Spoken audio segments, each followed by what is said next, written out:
Oke, halo semuanya. Ya, jadi pada video kali ini kita akan mempelajari lebih dalam network analysis, tapi teknik analisisnya menggunakan satu istilah namanya ego network. Apa sih ego network? Coba kita lihat ya, saya sudah siapin slide-nya. Tapi sebelum kita memulai analisis, untuk melakukan analisis ego network, kita membutuhkan dua dua apa ya dua data ya. Jadi pertama adalah data relasional yang sudah dirapikan source, target, dan relationnya. Contohnya seperti ini. Nah, jadi kita harus sudah punya data ini ya, di source, target, relasinya apa, dan catatannya. Ini akan berguna untuk melakukan analisis ego network. Nanti saya jelasin gunanya apa. Lalu yang kedua yang kita butuhkan juga adalah ya GV-nya ya, GV yang sudah jadi, sudah dalam bentuk overview, sudah di-run semua algoritmanya dan tinggal kita olah saja gitu. Jadi ada dua hal yang kita butuhkan. Saya kasih dulu penjelasan konseptualnya ya, penjelasan konseptualnya tentang ego network. Oke, jadi ini kira-kira. Ini Ini yang akan kita pakai sebagai framework utama untuk melakukan analisis data. Jadi dalam network analysis itu ada dua cabang, ada dua bagian, ada dua ada dua tipe analisis data. Jadi tipe pertama kita sebut sebagai ego network, tipe kedua kita sebut sebagai complete network.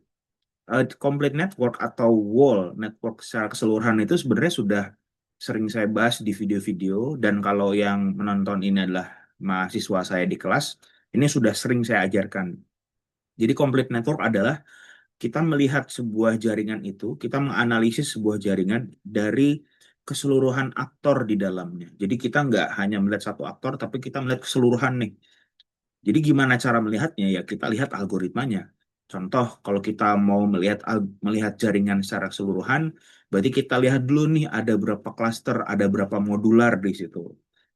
Oke, lalu masing-masing klaster siapa pemimpin kelompoknya atau siapa aktor dengan sentralitas tertinggi. Nah, jadi kita main algoritma. Itu kalau kita menggunakan complete network. Dalam beberapa tugas yang saya kasih di kelas, biasanya sih teman-teman mahasiswa itu sudah hatam lah untuk melakukan complete network. Di video-video di channel ini juga saya sudah sering kasih bagaimana melakukan complete network tutorial menggunakan algoritma-algoritma network analysis di aplikasi GV. Jadi hari ini saya akan fokus ke yang sebelah kiri, yaitu ego network. Jadi dari katanya ego itu terasosiasi dengan self, dengan diri. Maka ketika kita membahas ego network, sebenarnya kita menganalisis bagaimana posisi seorang aktor dalam sebuah jaringan. Jadi kita melihat jaringan itu dari satu perspektif seorang individu. Kalau misalkan networknya menggambarkan aktor, berarti kita melihat network itu, kita melihat jaringan itu dari perspektif satu orang individu. Itu kira-kira ya. Nah, contohnya kira-kira kayak gini. Kalau yang sebelah kanan itu complete network. Jadi gambarnya network secara keseluruhan. Tapi lihat yang sebelah kiri itu complete network. Tapi kita lihat yang sebelah kanan. Di sebelah kanan itu yang disebut ego network. Di sebelah kanan itu tidak semua nodes, tidak semua aktor itu bercahaya terang. Ini adalah efek dari GV-nya nih. Jadi ketika kita pilih satu aktor di GV, itu sebenarnya GV telah menunjukkan, oh satu aktor ini dia relasinya dengan siapa aja. Jadi kalau di sebelah kanan, contohnya adalah relasi antara owner, desain grafis, dan content creator. Ini ceritanya saya lagi melihat posisi owner dalam si network ini. Ini kalau saya pakai ego network dan saya pilih owner. Nah, di sini ternyata owner ini posisinya dia hanya berrelasi dengan tiga aktor. Jadi sekali lagi ego network adalah kita memilih perspektif siapa yang mau kita lihat pada saat kita melihat sebuah network.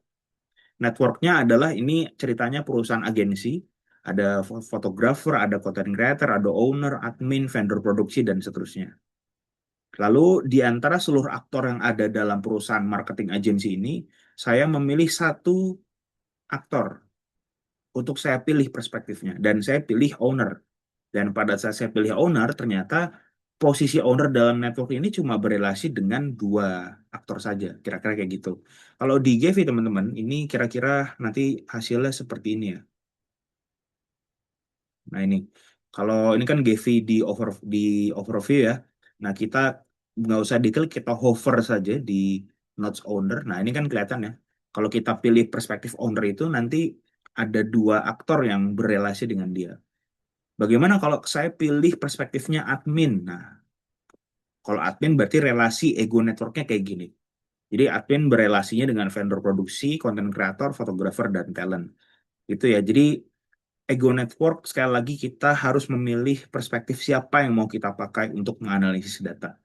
Nah, dalam contoh yang barusan saya kasih ke teman-teman, saya pilih perspektif owner. Nah, terus gimana Mas? Gimana cara menganalisisnya? Ini contohnya. Jadi kalau kita, sorry, saya pindahin dulu. Kalau saya menganalisis ego network owner, di sini ada sekiranya tiga tahapan. Jadi tahapan pertama apa temuannya?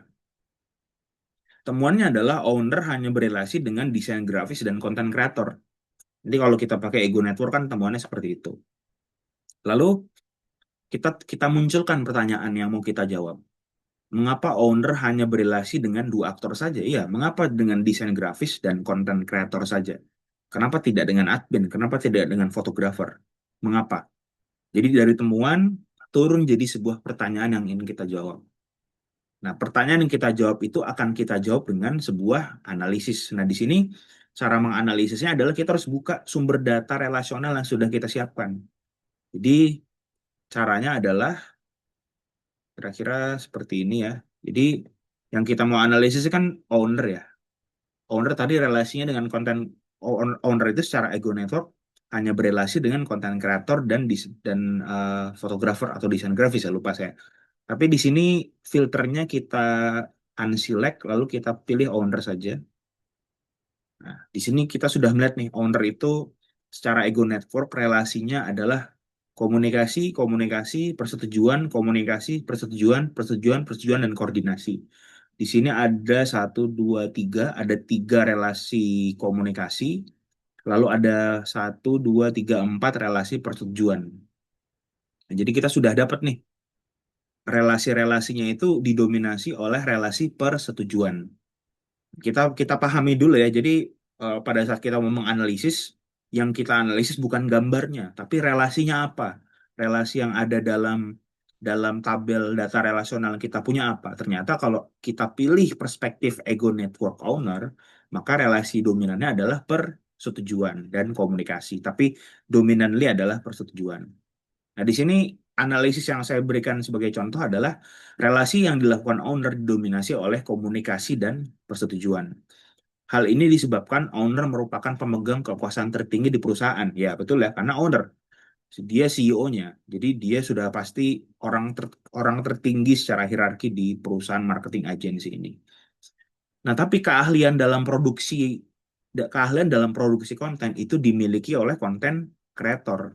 Sehingga owner harus komunikasi dan koordinasi dengan konten kreator untuk pembuatan konten. Jadi dalam hal ini owner itu tidak bisa 100% menentukan bagaimana arah konten. Harus diserahkan ke konten kreator. Makanya di sini isi relasinya adalah komunikasi dan persetujuan. Nah, karena si owner itu kan harus berkomunikasi dengan konten kreator supaya membuat konten yang oke. Dan nanti owner memberikan persetujuan terhadap desain konten dan seterusnya. Nah, kita lengkapi dengan evidence. Jadi analisis yang kita tuliskan kita lengkapi dengan evidence. Di sini ada statement dari owner. Kalau soal konten Instagram, saya atau owner itu lebih sering lewat Sinta, konten kreator. Dia yang lebih ngerti tone brand. Nah, ini di sini. Jadi tahapannya kita sebelum kita melakukan analisis, kita lihat Excel-nya, kita lihat data relasionalnya, lalu kita lihat kita punya bukti apa untuk melakukan analisis. Nah, inilah mengapa secara ego network owner itu hanya punya tiga relasi. Karena semua pekerjaan itu banyak didelegasikan dan kemampuan membuat konten yang mengerti tone brand itu ada di konten kreator. Makanya owner di sini relasinya adalah persetujuan. Nah, itu cara menjawab analisis ego network. Mengapa owner hanya berrelasi dengan dua aktor saja? Mas, bisa nggak sih saya pilih perspektifnya yang lain? Misalkan saya mau menganalisis ego network, tapi saya mau menganalisisnya konten kreator. Bisa, sangat bisa. Jadi terserah kita pilih yang menarik dari network yang kita punya untuk dijadikan sebuah analisis ego network. Kira-kira gitu. Nah, contoh lainnya adalah vendor produksi. Jadi kalau saya klik di situ vendor produksi, maka sama seperti owner hanya ada relasi ke dua aktor. Jadi vendor produksi hanya berjaring dengan admin dan konten kreator. Muncul pertanyaan di diri saya, mengapa ya vendor produksi hanya berrelasi dengan dua aktor saja? Lalu setelah saya lihat data relasionalnya di Excel, ternyata vendor produksi itu semuanya menjadi target, ya nggak ada jadi source.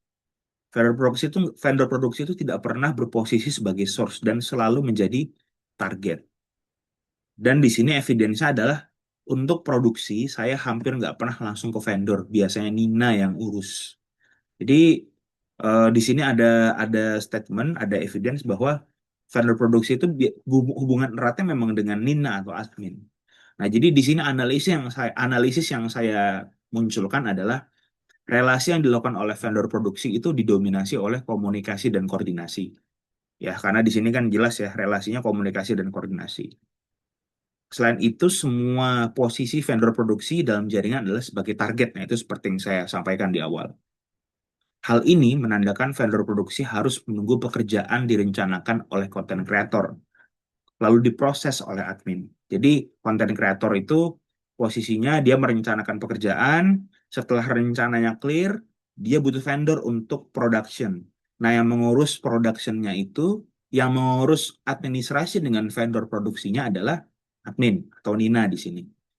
Barulah vendor dipanggil sebagai penyedia alat produksi. Nah, itu mengapa vendor produksi itu posisinya dalam ego network kayak gini. Nah, ini yang saya harapkan teman-teman bisa lakukan pada saat melakukan analisis ego network. Nah, ini kalau complete network ya, seperti yang sering saya bahas di video dan di kelas ya. Jadi, yang kita proses dulu adalah, oke, ada berapa klaster? Oh, ada klaster ungu, ada klaster hijau, dan klaster orange. Nah, kita lihat tuh di situ masing-masing klaster itu kira-kira siapa aktor dengan sentralitas tertingginya. Di cluster ungu otomatis content creator, di cluster orange otomatis fotografer, di cluster hijau otomatis ada di admin. Nah, yang perlu kita cermati di sini adalah kita harus melihat masing-masing cluster ini eh, temanya apa sih? Di sini kan cluster ungu temanya owner, desain grafis, konten. Aktornya owner, desain grafis, dan konten.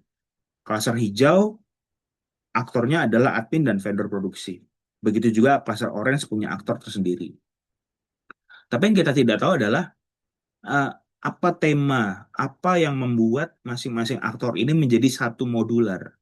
Nah, itu yang kita nggak tahu ya. Sebagai contoh aja nih, owner, owner desain grafis dan konten kreator. Mereka menjadi satu cluster itu karena ada proses mendesain dan merencanakan konten.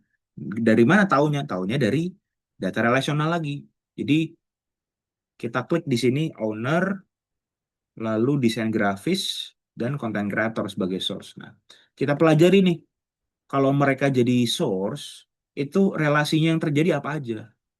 Nah, di sini kan relasinya komunikasi, persetujuan, dan lain-lain. Kita pelajari nih, sampai kita paham, oh, mereka tuh jadi satu klaster, tuh temanya apa.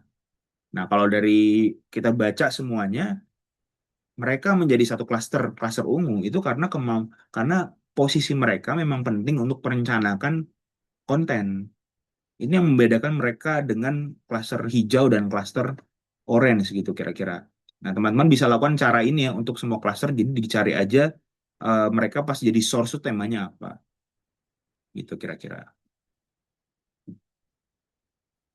Oke sih kalau dari saya semoga membantu ya videonya. Terima kasih, sampai jumpa di video selanjutnya.